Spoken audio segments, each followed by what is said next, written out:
Bonsoir à tous, c'est Expert TV et on se retrouve aujourd'hui pour une nouvelle vidéo en ce dimanche 26 juin 2022.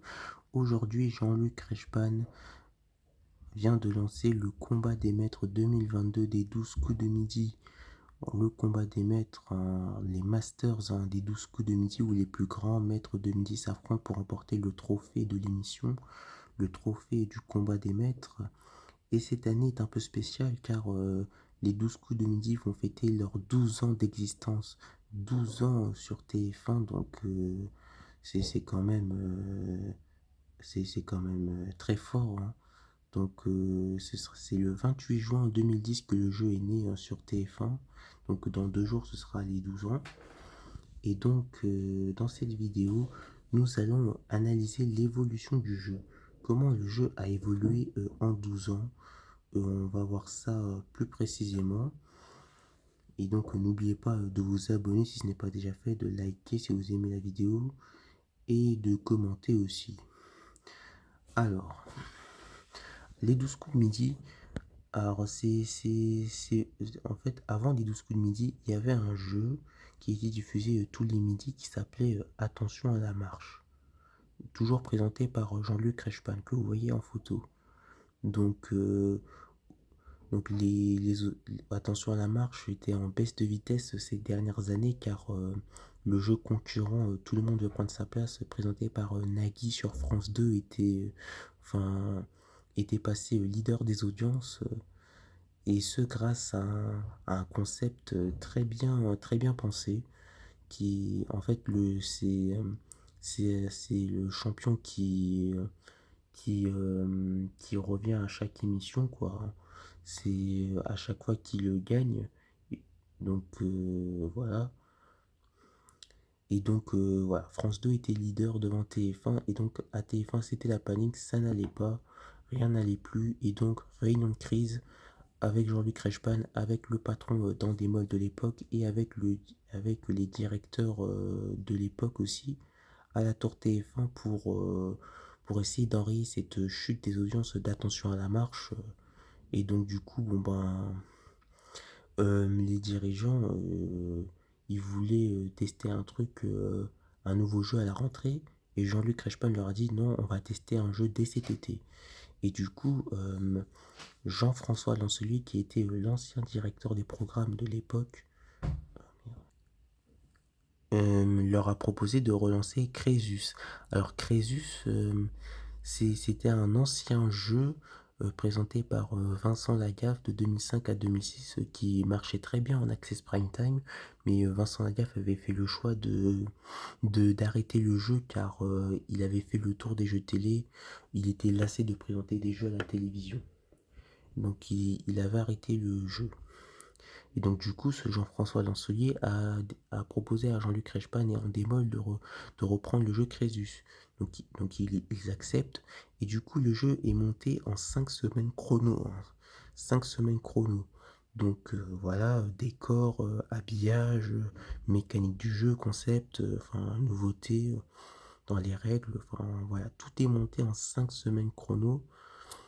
Et donc Attention à la marche s'arrête le 27 juin 2010 et le lundi 28 juin 2010, et ben ça y est, c'est la première des 12 coups de midi. Et à noter que alors comment est né le titre de l'émission, c'est un peu son fils qui lui a proposé l'idée car son fils, quand il était petit, en fait, il faut savoir que dans la maison de Jean-Luc Reichmann, ça s'est éteint, euh, il y a plein de coucous là. Vous savez, les coucous là qui font coucou, coucou. Enfin, il y a un oiseau qui sort du truc. Donc voilà, Jean-Luc Reichmann, il a plein de coucous à la maison parce qu'il a horreur d'être en retard. Et donc du coup, son fils, quand ça sonnait chez lui, chez Jean-Luc Reichmann, il n'arrêtait pas de dire oh, c'est les coucous de midi. Et donc, du coup, Jean-Luc Reichmann, ça lui a inspiré ce titre, Les 12 coups de midi. Voilà. Donc, le 28 juin 2010, c'est la première des 12 coups de midi.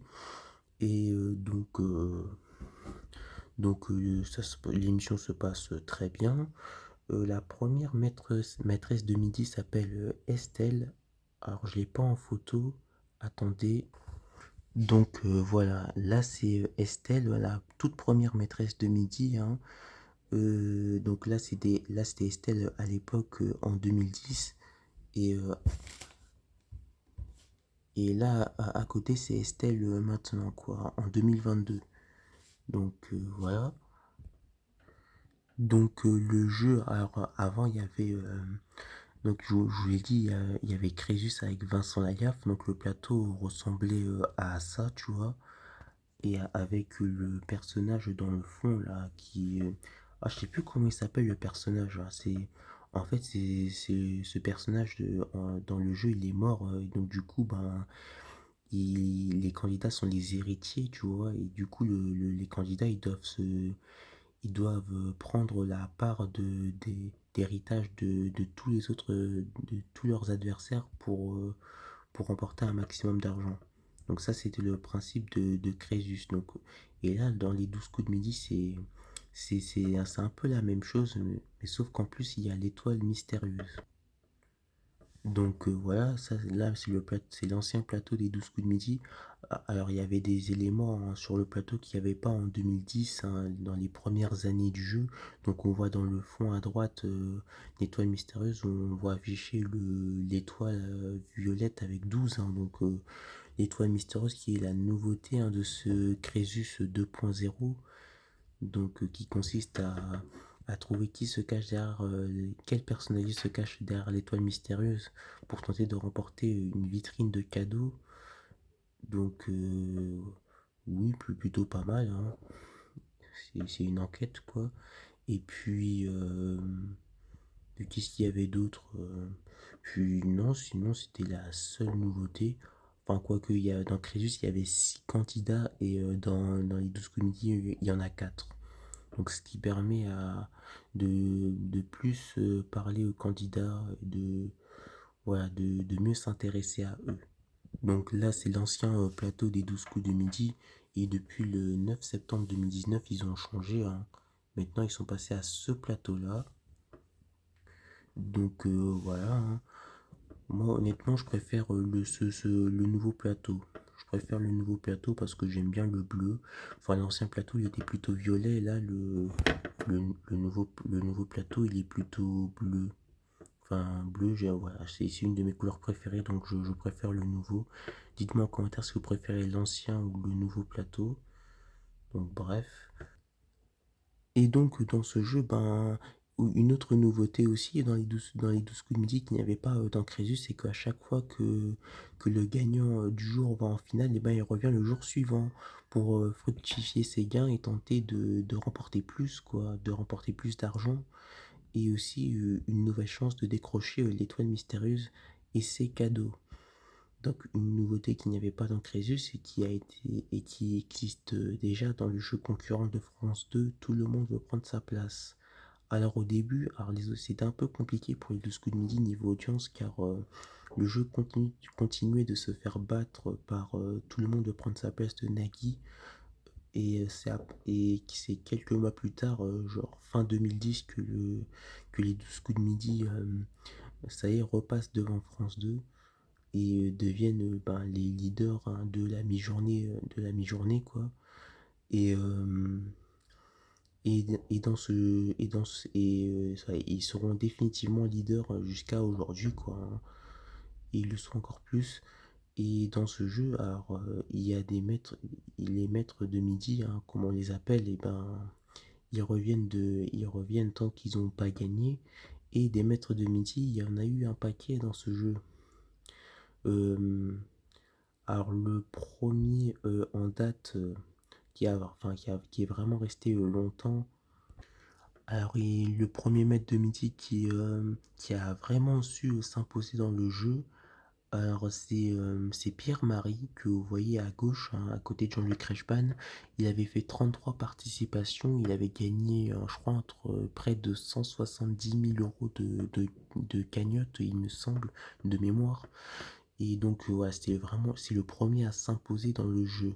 Alors dans les 12 coups de midi, alors, le tout premier grand maître de midi, hein, enfin, celui qui est considéré comme le tout premier grand maître de midi, celui qui est considéré comme le tout premier grand maître de midi, c'est lui, c'est Alexandre. Alors Alexandre, alors Pierre-Marie, il avait joué, enfin, il avait joué de septembre à octobre 2010, si je me trompe pas, et Alexandre, il avait commencé à jouer en novembre 2010, et il a terminé son parcours en janvier 2011.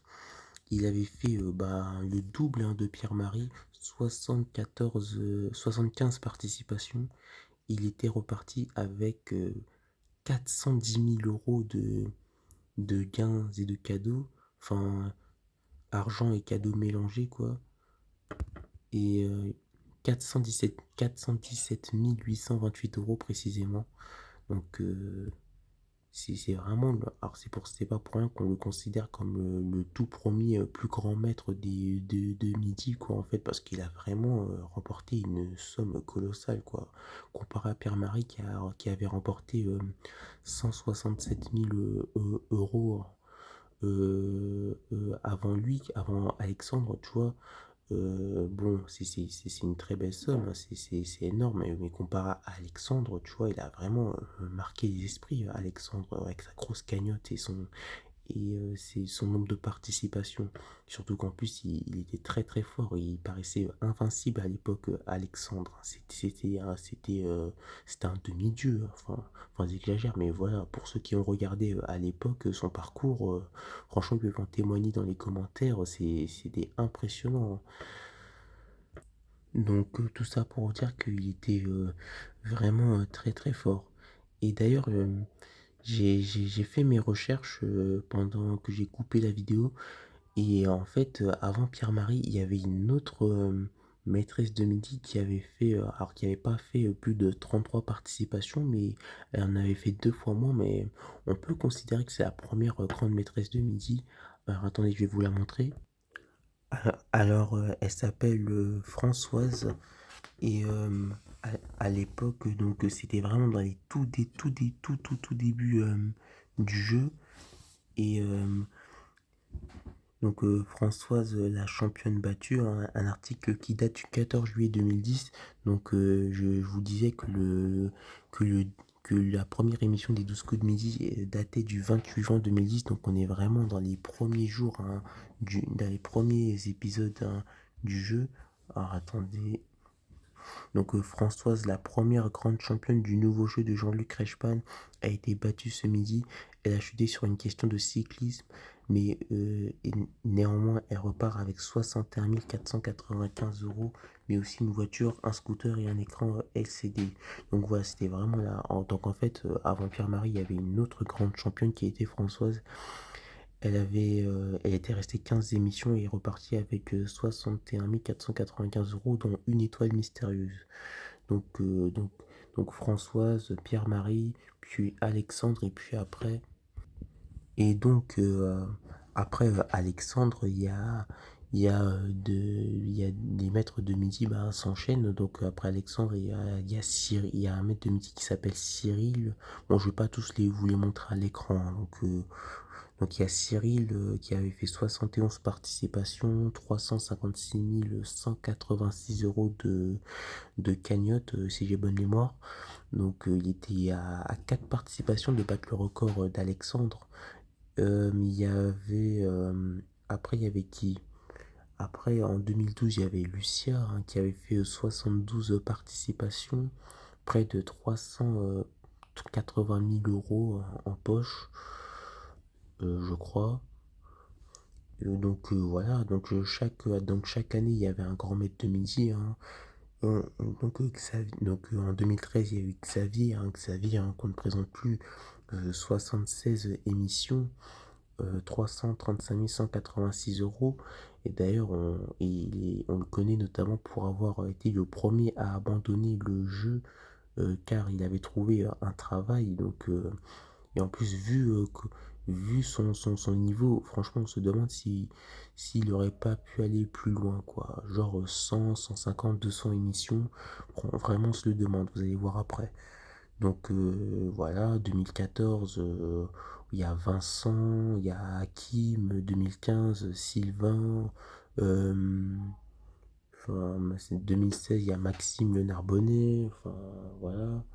2017, on peut citer qui? Timothée Laveyronais, enfin voilà, Romain le pompier, Fabrice de gendarmerie, ouais, 2018, Tata Véro, Julien le boulanger, 2019, Paul, hein, le célèbre Paul, Benoît le Lensois avant le parcours de Paul, 2020, Eric, il y avait qui d'autre? Caroline, hein, pendant l'été 2020, Léo de la rentrée 2020 à décembre 2020, 2021, Bruno, alors là, Bruno, hein, le plus grand gagnant, hein, des 12 coups de midi et de l'histoire des jeux télévisés avec plus d'1 million d'euros, hein, de gagner. Puis en 2022, donc récemment, là, il y a eu Laurent, le prof de philo. Et puis, bon, il n'y a plus de grands maîtres de midi, quoi, après. Donc, et vraiment, tu vois, donc, euh, donc au début, le record de participation, parce que le classement des plus grands maîtres de midi se fait en fonction du nombre de participations. Donc au début, c'était Françoise qui était en tête, puis après, des semaines plus tard, c'est Pierre-Marie qui a, euh, qui a battu le record avec 33 participations. Donc, et, euh, et après, c'est Alexandre qui est devenu premier avec 75 participations. Et, euh, et le record ne sera pas battu pendant 3 ans.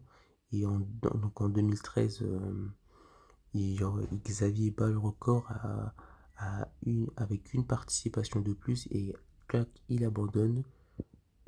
Et quelques mois plus tard, bah, il y a Bruno Delille, tiens, je vais pas citer celui-là, Bruno Delille qui a fait 80 participations au jeu. Alors lui aussi, il était très très très très fort. Euh, et d'ailleurs, j'ai même une vidéo de Jean-Luc Reichmann qui dit qu'il a jamais vu quelqu'un d'aussi fort que lui. Bon, j'aimerais bien quand même qu'il revienne dans les Masters, hein, pour le prouver, parce que ça fait quand même des années qu'il n'est pas revenu. Donc vraiment, il faut qu'il revienne. Et donc Bruno Delille bat Xavier en termes de participation, ça c'est éteint. Donc et le record ne sera pas battu depuis 3 ans. Enfin pendant 3 ans. Et jusqu'à ce qu'un certain Christian, hein, que vous connaissez tous, hein, enfin par sa mauvaise réputation, par cette fameuse affaire, hein, voilà, qui a battu largement le record avec 193 participations et, euh, et plus de 800 000 euros, hein, de gains, 809 392 euros de cagnotte à l'époque, entre juillet 2016 et janvier 2017. Donc il bat largement le record, enfin il élargit largement le record. Donc on se dit là 193 émissions, euh, enfin c'est impossible, tu vois. Enfin, qui va aller chercher, qui va faire 193 émissions, tu vois. C'est quand même impressionnant. Et en fait, 3 ans plus tard, et ben il y a Eric, venu de Bretagne, qui bat de quelques participations le record avec 199 émissions. Et l'année suivante, il y a Bruno en 2021 qui bat le record avec 252 émissions. Il bat même le record de victoires en solo, en individuel, dans un jeu télé au monde. En fait, c'est celui qui a gagné individuellement le plus de victoires dans un jeu télévisé au monde. Parce que le record solo et en équipe confondue, c'est des personnes dont l'équipe s'appelle les Los Lobos. Et ils avaient gagné 505 victoires dans un jeu en Espagne qui s'appelle le Boom. D'ailleurs, la version française de Boom a été animée par Vincent Lagaffe à la fin de l'été 2015, mais ça avait floppé. Mais bref.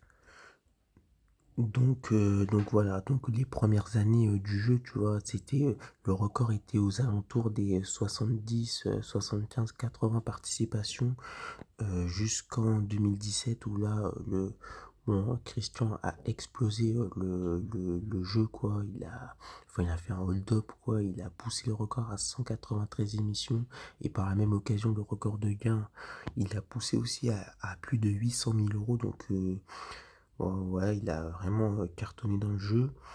Et, euh, et 3 ans plus tard, Eric réussit l'exploit en 2020 de le dépasser de quelques participations avec que 199 émissions et plus de 920 000 euros de gains et de cadeaux. 921 316 euros, c'est la cagnotte exacte. Et Bruno, l'année suivante, en 2021, voilà, réussira à passer le cap des 250 émissions avec plus d'1 million d'euros de gains remportés. 1 26 107 euros précisément. Et par la même occasion, il bat le record de victoires dans un jeu télé français et le record de victoires individuelles dans un jeu télé au monde, hein. Donc j'espère que vous avez bien saisi la distinction. Et donc, en voyant tous ces maîtres de midi enchaîner les victoires, donc voilà pour l'évolution du classement des plus grands maîtres de midi de l'émission. Et donc en voyant tous ces maîtres de midi enchaîner les victoires, avec pour certains presque une facilité déconcertante, ben nous, nous Français, qui voyons le mal partout, ben on se pose la question suivante: est-ce qu'ils trichent pas, est-ce qu'ils sont pas avantagés, enfin est-ce qu'on leur souffle pas les réponses, tu vois? Bon, voilà, il y a bien un moment où on se pose la question, donc on se dit, mais attends, est-ce qu'on ne souffle pas les réponses dans l'oreillette, il y a un truc, tu vois. Et ben, c'est pas vraiment ça. Bon, je vous présente euh, Michel. Alors, Michel, c'était un Niçois de 71 ans, donc qui habitait à Nice, et il avait participé au jeu Les 12 coups de midi en 2014. Et à l'issue de cet enregistrement, eh ben, il n'en a pas gardé un bon souvenir de son passage aux 12 coups de midi. Et ce, pour plusieurs raisons. Alors, ce candidat, hein, donc âgé de 71 ans, donc accuse l'émission de trucage, c'est-à-dire, alors, je lis ici, le jeu est truqué, la difficulté des questions varie en fonction des candidats, des styles quotidien local. Alors, il a aussi expliqué qu'il avait été très mal accueilli par la production des 12 coups de midi, que voilà, il n'avait pas pu euh, euh, euh, qu'il n'avait pas pu dire ces anecdotes rigolotes, donc voilà, il était vraiment remonté, hein, notre Michel. Et donc, alors on va se concentrer sur la première raison, hein, donc ici là, donc le jeu est truqué, la difficulté des questions varie en fonction des candidats. Alors, donc ça voudrait dire qu'en gros, des candidats auraient des questions plus faciles que d'autres. Ouais, ouais, vous allez voir que plus tard, ça va se confirmer, vous allez voir. Et donc, pour crier sa colère, hein, donc le retraité a créé un blog pour s'ériger en défenseur et porte-parole, hein, de ceux qui ont été déçus par ce jeu. Donc, il a créé un blog en gros pour tous les gens qui ont été déçus par le jeu, hein, pour tous ceux qui ont été participés et qui n'ont pas aimé leur expérience dans les 12 coups de midi. Et selon lui, il recevrait 2300 visites par jour. Et, euh, et son objectif est de casser l'image du gentil Jean-Luc Reichmann et de son émission. Et du côté de TF1 et de la production, et ben, on réfute toute accusation de trucage. Donc François Guillard, hein, qui est directeur des programmes en charge des jeux dans des modes, qui produit l'émission diffusée sur TF1, a expliqué: je regrette qu'il n'a pas passé un bon moment et qu'il ne se soit pas amusé. Pourtant, on a été poli et gentil. L'objectif pour nous est que les joueurs soient bien considérés. Le respect est une de nos valeurs primordiales, j'y tiens comme à la prunelle de mes yeux. Et le cercle de la société de production et le cadre de la société de production de dénoncer un mauvais joueur. Nous avons eu affaire à un mauvais joueur. Bien sûr qu'il n'y a pas de triche, c'est complètement faux. Les questions sont minutieusement élaborées pour notre rédaction et ces dernières sont réalisées pour tous les niveaux. Il reproche le niveau des questions qui varie en fonction des candidats, mais une question difficile pour un candidat peut s'avérer évidente pour quelqu'un d'autre. A-t-il expliqué avant de conclure? Moqueur, s'il souhaite continuer à écrire son blog, qu'il le fasse, ce n'est pas de la diffamation. Sur le blog, il y a 7 commentaires d'internautes en 7 mois, dont une partie contre lui. Donc voilà, il vient de tacler Michel, hein. Donc, alors est-ce que le Michel disait vrai? Ou alors est-ce que la production disait vrai? Ben, c'est plutôt Michel, hein, qui disait vrai. Car en 2015, il y a ce youtubeur Laiwish qui à l'époque regardait assidûment les 12 coups de midi. Et donc il a fait 3 vidéos sur les 12 coups de midi. Donc la première ici, la deuxième ici et la troisième ici. Et donc il a fait 3 vidéos dessus. Et pour expliquer un peu comment les 12 coups de midi la production des 12 coups de midi truquait l'émission. Donc il a fait 3 parties, donc il a fait sa vidéo en 3 parties. Une première partie sur les questions des candidats qui seraient plus difficiles par rapport au maître de midi. Une deuxième partie sur Jean-Luc Reichmann et comment il influencerait les candidats à répondre aux questions.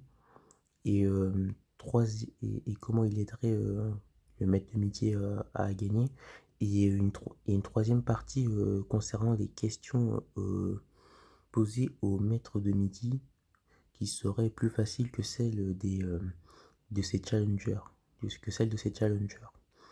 Donc, voilà, 3 vidéos qui sont bien construites, hein, comparé aux miennes où c'est vraiment le désordre. Mais bon, bref, j'ai pas mes fiches, hein, comme d'habitude, hein, pour parler, donc c'est un peu le désordre dans ma vidéo. Donc bon, je fais tout ça à l'improviste.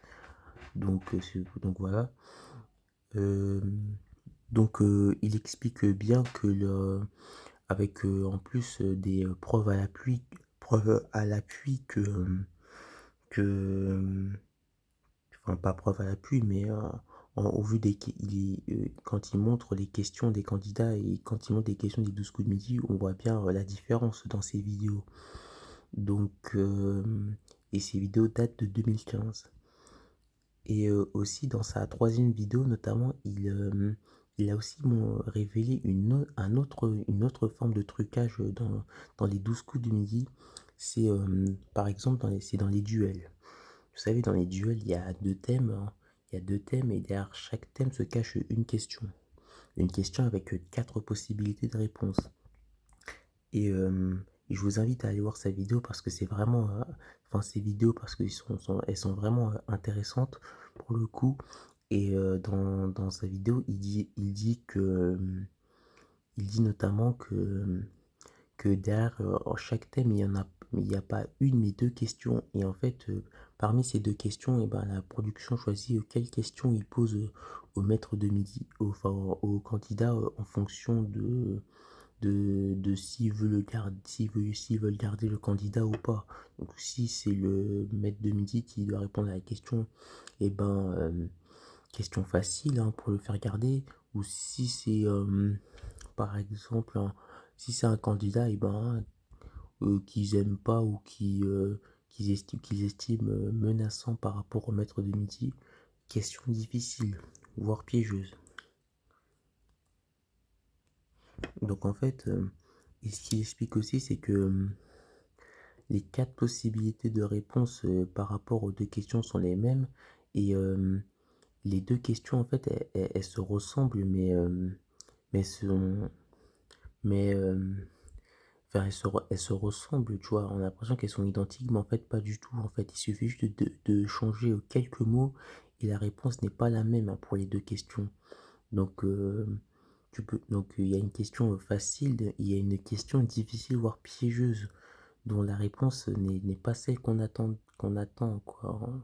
C'est celle où on s'attend le moins. Donc et on le voit encore, aujourd'hui, hein, dans les duels, hein, posés, enfin les questions posées aux challengers, vraiment il y a des duels où la réponse attendue, on s'y attend pas du tout quoi. On se dit que: «Pardon? Comment ça? Qu'est-ce que c'est que ça?» Donc bon, voilà. Et donc pourquoi, donc on se dit, pourquoi, ils avantagent les maîtres de midi et désavantagent les candidats?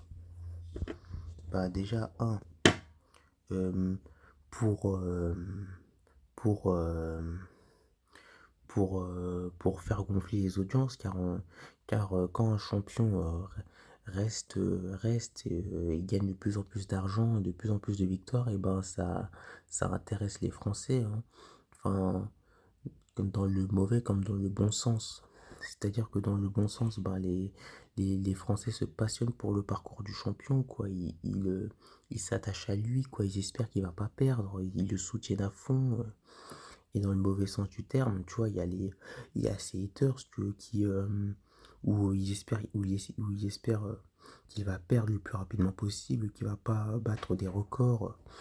Enfin, voilà, qu'il va pas battre les records de leur champion favori. Donc, enfin, voilà, ça marche à double sens. Et aussi parce que en 2019, un scandale éclate. Christian qui avait enchaîné 193 émissions et 800 000 euros, 809 392 euros de Squid a été mis en examen pour enfin, bon, je vais même pas dire bon, je vais même pas dire pourquoi. Bon, vous le savez très bien, il a été mis en examen. Et donc, du coup, bon, ben, voilà, il s'est avéré que c'était vrai. Et, c'est ce qu'il a fait. Et donc, bon, ben, voilà, ça a entaché. Et comme c'était, à l'époque, c'était le plus grand champion du jeu, à l'époque, en 2019, ben, ça va un peu entacher l'image des 12 coups de midi, quoi, du jeu. Donc les audiences ont baissé et puis après les audiences sont remontées avec l'arrivée de Paul, jeune candidat autiste Asperger de 19 ans. Enfin, ils ont même battu des records avec lui, donc voilà. Et donc heureusement que Paul est arrivé.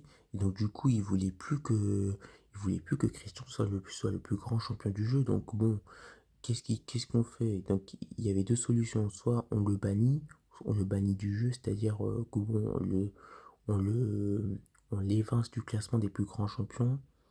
Donc on l'enlève du classement. Ou alors ben on favorise un mec de midi pour qu'il dépasse Christian Quesada. Et c'est la deuxième option qui a été privilégiée. Parce qu'en soi, bon, enfin, si vraiment Christian,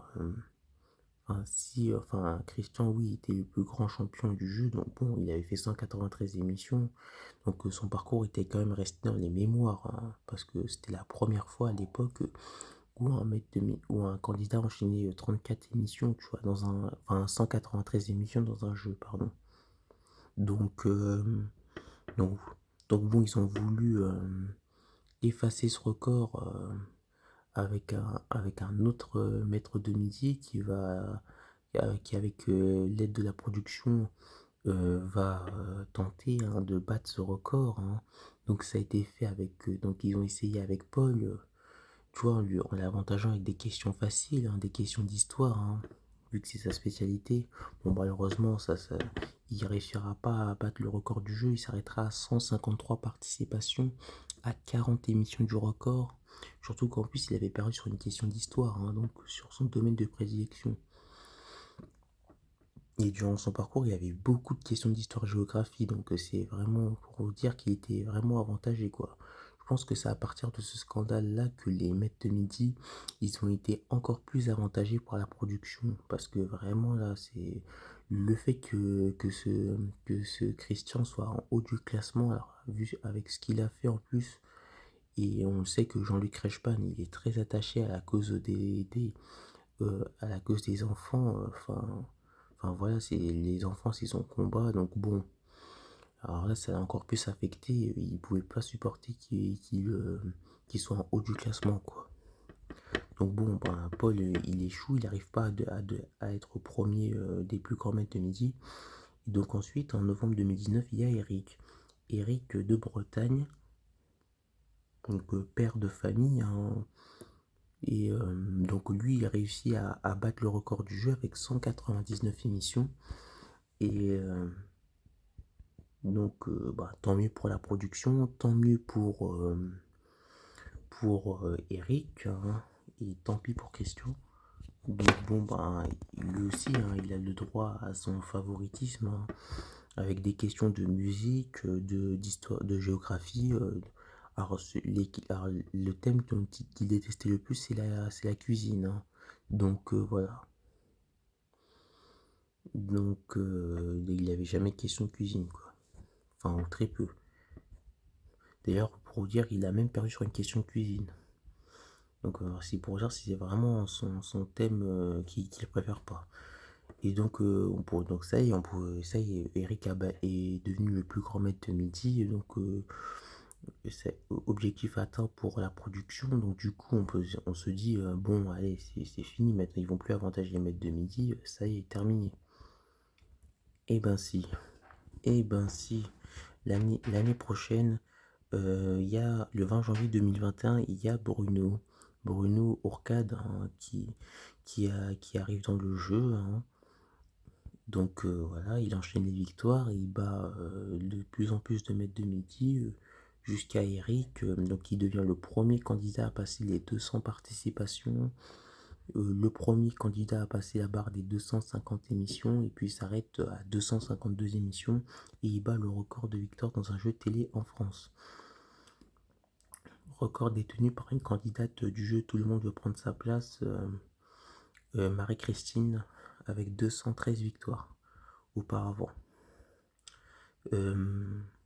Donc bon, bah, on pensait qu'ils étaient satisfaits avec Eric, mais non, en fait, maintenant, ils avaient envie d'aller encore plus loin, d'aller battre le record français, quoi. Et donc voilà. Donc moi, honnêtement, je vais vous dire, euh, moi j'aime beaucoup cette émission, les 12 coups de midi, mais je trouve ça dommage que voilà, ce jeu soit légèrement entaché par par ces magouilles où on avantage les maîtres de midi pour l'audience et aussi pour rétrograder au plus bas que possible, hein, le Christian. Voilà, je trouve ça un peu dommage. Et puis de toute façon, le Christian a 193 émissions. Bon, de toute façon, son parcours, il va rester dans les mémoires à vie parce que bon, c'était le premier candidat à atteindre un tel objectif, tu vois, à un tel score. Donc bon, ça sert un peu à rien, tu vois, d'essayer de le rétrograder au classement parce que son parcours, il va rester dans les mémoires, hein. Donc bon. Et puis les audiences, bon, aujourd'hui, 12 ans après, sont toujours aussi stratosphériques, hein. Donc 3 millions de téléspectateurs, entre 30 et 35% de part de marché sur les 4 ans et plus. Je crois que c'est l'émission qui réunit le plus de téléspectateurs en ce moment, si on exclut Miss France, Les Enfoirés, tous ces grands divertissements de TF1. Voilà, c'est vraiment l'émission qui réunit le plus à la télévision. Donc vraiment, ils n'ont pas besoin d'avantager les maîtres de midi, hein, parce que et puis ça s'est vu, hein, avec Bruno, avec d'anciens maîtres de midi, hein, les audiences sont restées les mêmes, hein. Donc ouais, ils n'ont pas besoin de ça. Et puis bon, ces derniers temps, ils ont un peu calmé le jeu car ouais, il n'y a pas eu de record qui a été battu pour l'instant cette année, hein, et je pense pas qu'il y en aura cette année aussi. Donc voilà, le dernier en date à avoir fait un très beau parcours, c'est Laurent, le prof de philo, avec 75 émissions. Et, euh, et puis après, bon, voilà, les maîtres de midi se sont enchaînés. Il y a eu Alexandre, enfin, qui a fait 19 émissions. Mais bon, voilà, c'est bien, mais bon, c'est pas non plus fou. Bon, en ce moment, il y a Yael qui est plutôt prometteur. Voilà. Puis voilà. Donc, voilà pour l'évolution des 12 coups de midi. Euh, donc, euh, bon, voilà. Dans cette vidéo, alors, on pourrait penser que l'émission a évolué dans le mauvais sens, tu vois, parce qu'avec de plus en plus de favoritisme pour les maîtres de midi, enfin, avec de plus en plus de magouilles, tu vois. Mais bon, hein, bah après, ça reste une émission, enfin, ça reste un. Après, je pense que les 12 coups de midi, ça reste. Enfin, pour moi, c'est avant tout un divertissement, en fait. C'est pas. D'ailleurs, même les producteurs du jeu, et Jean-Luc Reichmann le dit, pour eux, c'est pas que un jeu télé, c'est aussi un divertissement, et un divertissement complet. Et pour moi, c'est plus un divertissement qu'un jeu télé, tu vois. Donc, voilà. Bon, je perds un peu ma voix, je crois que je vais clôturer cette vidéo parce que là, ça devient catastrophique. Donc, le combat des maîtres, ça a commencé aujourd'hui. Donc, il y a 56 mètres de midi qui sont au départ, et puis, et donc 28 mètres de midi par semaine. Et donc, il y a donc les 7 maîtres de midi qui ont remporté leur émission de leur quotidienne de la semaine, et ben, seront qualifiés pour le prime time. Et, et le maître de midi parmi les 7 qui remportera son prime time. Il y aura deux prime time dans ce combat des maîtres cette saison. Et ben, les deux maîtres de midi qui remporteront chacun leur prime time s'affronteront dans un ultime duel lors du deuxième prime pour tenter de décrocher le trophée. Donc il y aura un prime le samedi 2 juillet et un autre prime time le samedi 9 juillet. Et puis retour à la normale avec les quotidiennes avec Yael, l'actuel maître de midi, le 10 juillet. Et, aussi, après le premier prime des 12 coups de midi, le 2 juillet, il y aura un documentaire sur Jean-Luc Reichmann, où il retraceront sa carrière, sa vie, voilà, ses soucis, ses drames personnels. Et ce sera à découvrir après le premier prime des 12 coups de midi, le samedi 2 juillet à 23h15. Bon, voilà pour cette vidéo, bon, un peu bancable, hein, donc bon, d'habitude j'ai mes fiches pour reparler. Bon, là j'ai fait ça à l'improviste, donc bon, j'ai fait ça à l'improviste, donc bon, c'était un peu bancable, mais bon, ce n'est pas grave. Bon, n'hésitez pas à liker et à partager la vidéo si vous avez aimé cette vidéo. N'hésitez pas à vous abonner, hein, si ce n'est pas déjà fait. Et n'hésitez pas à me dire en commentaire ce que vous pensez, hein, des 12 coups de midi et comment, selon vous, le jeu a évolué. Enfin, donc voilà, c'est tout pour cette vidéo. C'est tout pour le moment, comme dirait la voix de Secret Story. Et je vous dis à bientôt.